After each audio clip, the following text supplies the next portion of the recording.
নাগপুরে মুঘল সম্রাট আওরঙ্গজেবের সমাধি সরানোর দাবিতে বিক্ষোভের পর তুমুল সংঘর্ষ হয়েছে। সোমবার নাগপুরের মহাল এলাকায় জড়ো হয়ে আওরঙ্গজেবের একটি ছবি ও সবুজ কাপড়ে আবৃত একটি প্রতীকী সমাধি পুড়িয়ে দেয় কঠোর হিন্দুত্ববাদী সংগঠন বজরং দল। পুলিশ জানায়, এদিন কঠোর হিন্দুত্ববাদী সংগঠন বজরং দল ও বিশ্ব হিন্দু পরিষদ VHPর বিক্ষোভ চলাকালে মুসলিম সম্প্রদায়ের পবিত্র গ্রন্থ পুড়িয়ে দেওয়ার খবর ছড়িয়ে পড়ে। এতে মুসলিমরা ক্ষুব্ধ হয়ে পুলিশের কাছে অভিযোগ দায়ের করে।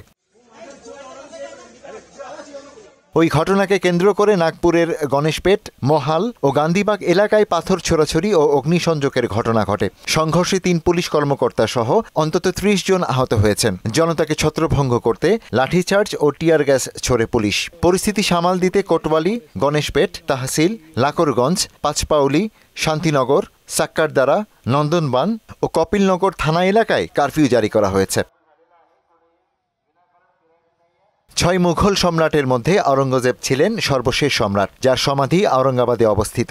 দীর্ঘদিন ধরেই তার সমাধি সরানোর দাবি করে আসছে বিজেপি নেতাসহ উগ্র হিন্দুত্ববাদী কিছু গোষ্ঠী।